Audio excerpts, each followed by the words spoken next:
If you want to learn more about the real Belize and listen to local and expat stories of those living in Belize, you're in the right place. Hey, Macarena. This is Belize Talk Radio. Please welcome your host, Belize and international real estate expert, Macarena Rose.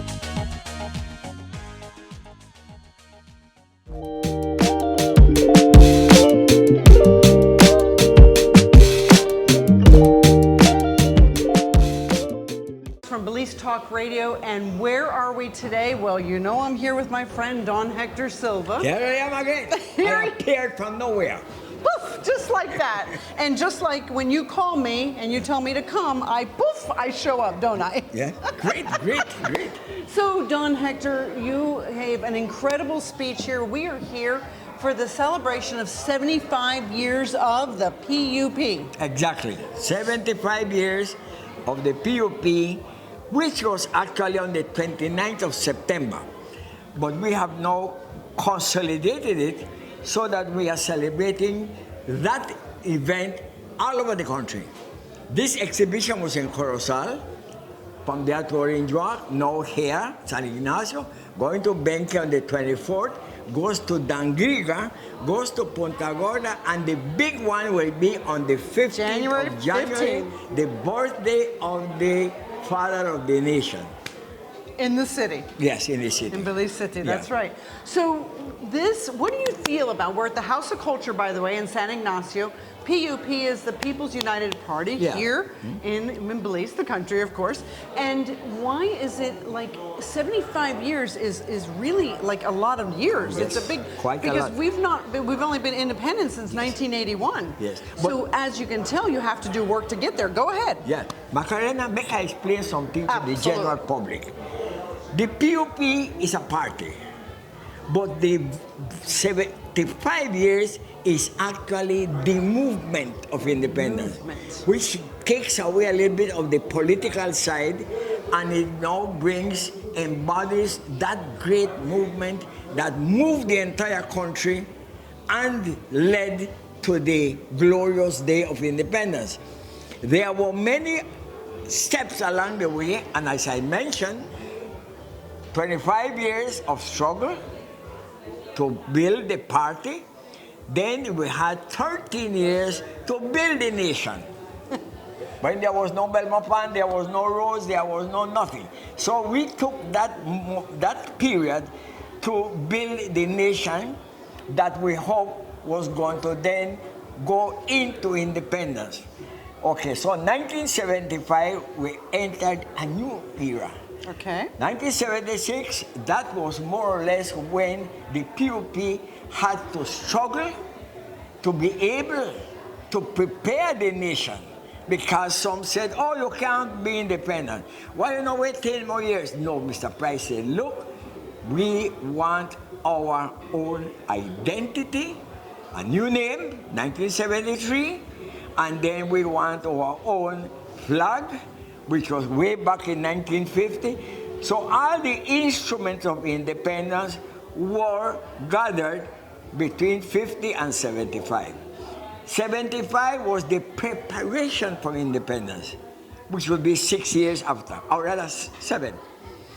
So that was the period that it took to prepare the ambassadors, the everything that entails, but that was more dressing. The independence movement actually ended in 1975. 6 more years to 81, that was for window dressing. For the dressing. Yes, Got window it. dressing. That was to. The window Then in 81, we went to independence. But the party began to have problems, infiltration, and other things, which I mentioned. And so 75 to 2000 is when Guatemala began to infiltrate in our affairs. So that was the rough period, 75 to 2000. In 2000, then it was a matter of dealing with those things that the nation needed to stand firm. But again, there we had that long period I don't use the political party, but at that 13 years of stagnation, 2008 to 2020.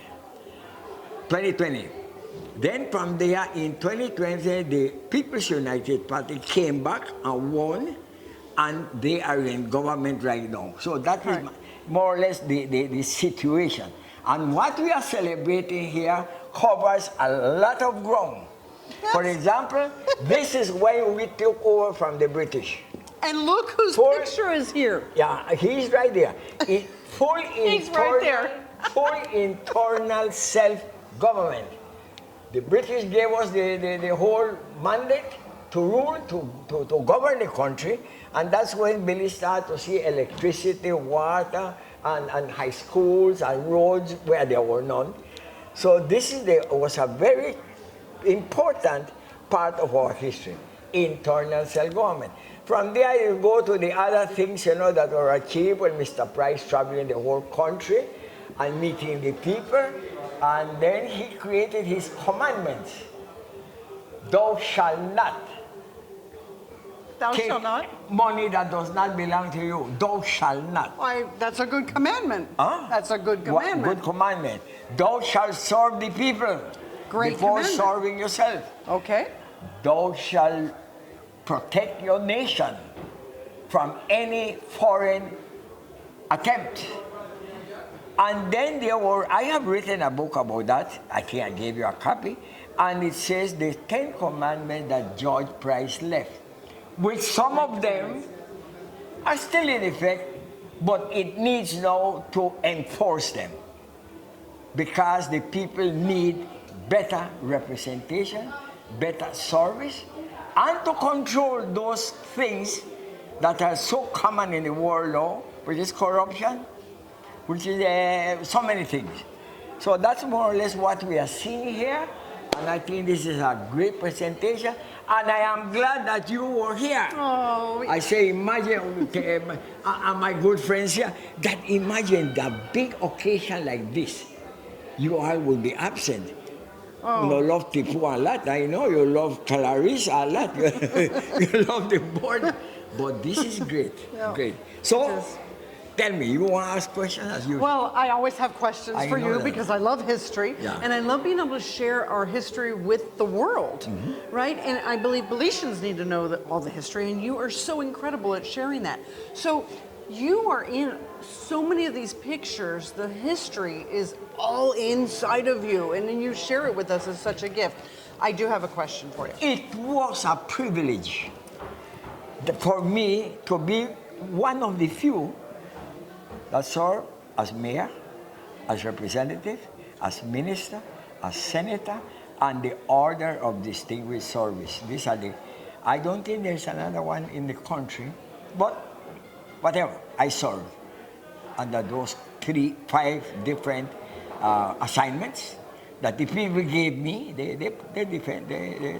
elected me. So that's more or less your question now.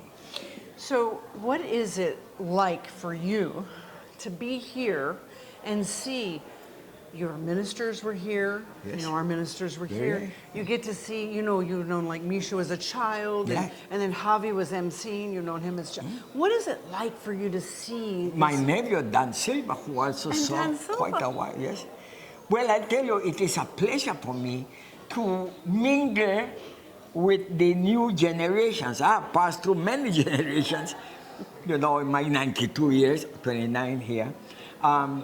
So this is, for me, it was a pleasure. I said I cannot miss that. And when you tell me you will be there and you want to record it, beautiful. That came so handy. So it was great. Nice to see you again. When you come back, we have to tackle Yalbak. I'll be back from Cayo in a week. Yalbak is an important piece of territory. Well, you can know now. You've got the tidbit. We're gonna do Yalbak next, but not now. No. Okay, not now. We're gonna go and celebrate. They've got food in there. We have the Halova Bridge was brought from Belize and is being installed now on the road. to Santa Familia, to all those villages. That is amazing. Yeah, that's tremendous. That is. Yeah. See, history just continues to grow in our country, and it's beautiful. Well, Macarena, thank you for giving me this opportunity. Oh. Nice to see you. I know you're leaving, but you will come back. I'll be right you back. You must go, girl, but you must come back. I promise.